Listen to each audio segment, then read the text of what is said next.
Hello everyone, welcome back to maths class, chapter number 13, Pythagoras theorem, the continued part of exercise 13a. Question number 5. AD is drawn perpendicular to base BC of an equilateral triangle ABC. Given BC is equal to 10 cm, find the length of AD, correct it to one place of decimal. Here it is said that AD is perpendicular to BC of an equilateral triangle. So let us draw the diagram according to the given condition. Consider an equilateral triangle ABC and draw AD perpendicular to BC. Mark down the elements which is given in the question, that is BC is equal to AB is equal to AC. Why? Because it is an equilateral triangle.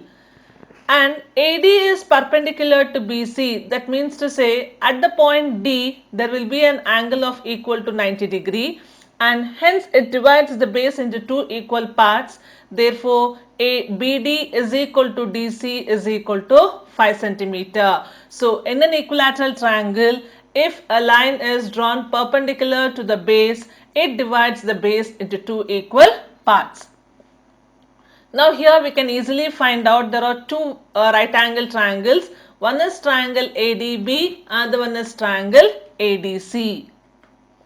Let us consider triangle ABD, so that angle D is 90 degree. So with the help of Pythagoras theorem, AB square is equal to AD square plus BD square. AB is 10 centimeter, which is given in the question. AD is 5 centimeter, that what we have calculated. Then the value of BD will be equal to 8.7 centimeter. It is said in the question, when you are calculating the square root of 75, it should be calculated up to one decimal place.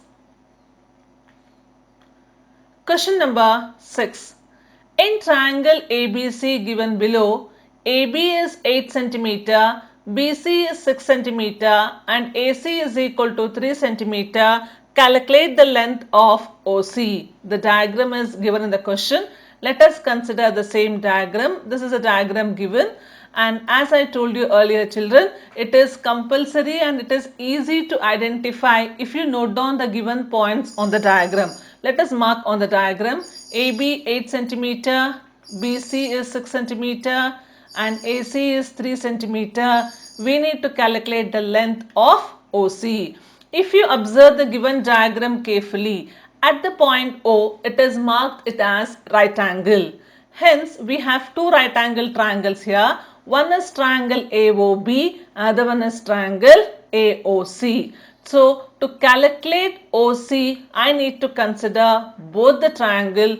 Why? Because OC is part of both the triangles. So, we can consider the OC as any value of x or y or a variable, and we have to apply Pythagoras theorem for both the triangles, and the comparison should be done with the results of both the Pythagoras theorem result to find out the length of OC. Let us proceed in same way.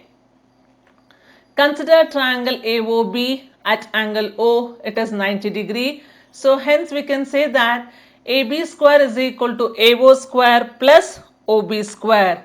The AO square, the result is equated to AO square. As I told you earlier, let us consider OC as a variable x because it is a part of both the triangles. So hence the result should be equated for AO square. Why? Because AO is common in both the triangles. So mark this as result number 1, that is AO square is equal to AB square minus of BC plus x whole square. Consider the second triangle. Triangle AOC is 90 degree. Angle O is at angle O it is 90 degree. And in this triangle, the Pythagoras theorem says that AC square is equal to AO square plus x square. What is x square, children? It is nothing but OC square. So this triangle result also, rewrite it as the result should be equated to AO square. So AO square is equal to AC square minus x square. So what we did, we considered two right angle triangles, and for both the right angle triangle we have applied the Pythagoras theorem, and the results are equated to the common element, that is AO square. Now we need to compare result number 1 and result number 2. From 1 and 2, we know that it is AB square minus of BC plus x whole square is equal to AC square minus x square.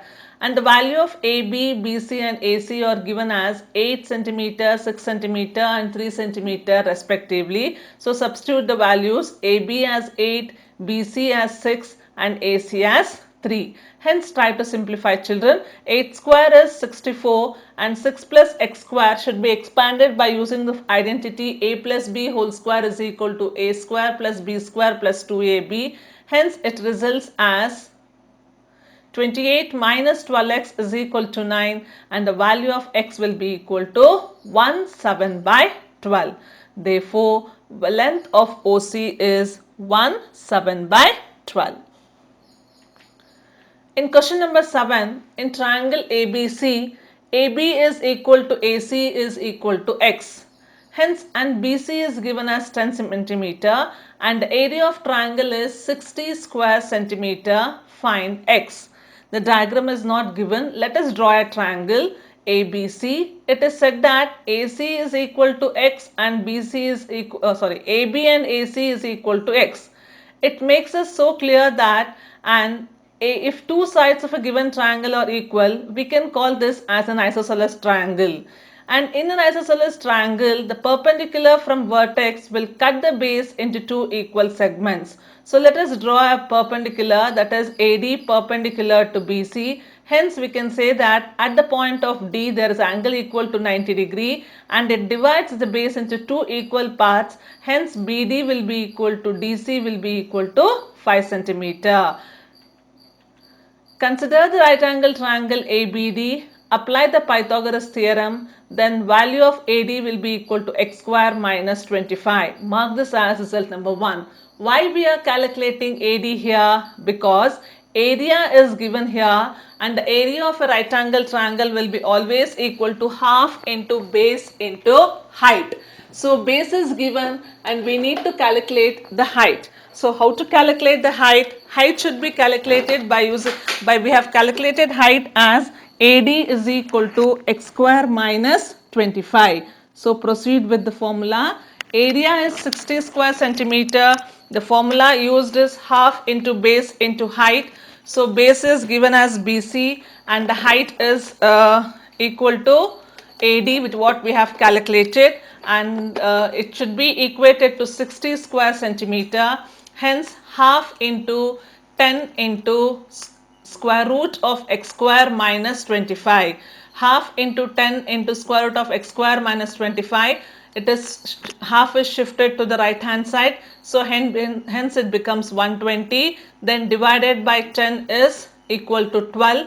So either you can do square on both sides. Here what happens? X square minus 25 will be equal to 144. So x square minus 25 is 144 and x square will be equal to 144 plus 25. Hence x square will be equal to 169. Hence we can say that here x is equal to 13 centimeter. So here after you obtaining, children, square root of x square minus 25, here you keep that square root of x square minus 25 is equal to 144 as it is. When you shift minus 24 to the other hand side, it will be equal to plus 25. Question number 8. If the sides of a triangle are in the ratio 1 is to root 2 is to root 1, show that it is a right angle triangle. Let the sides of a right angle triangle be x, root 2x and x as it is given in the ratio. Let us define with the variable x, and if you add the sum of two sides, that is x and x, x square plus x square will result as 2x square. 2x square is nothing but equal to root 2x whole square. Here square root 2 is applied only for 2 and not for x. So make it carefully. Root 2x whole square is nothing but equal to 2x square. So if the sum of the squares of two sides are equal to the square on the third side, we can easily find out and we can say that the given triangle is a right angled triangle. By this we have completed all the problems up to question number 8. Thank you children. Have a nice day.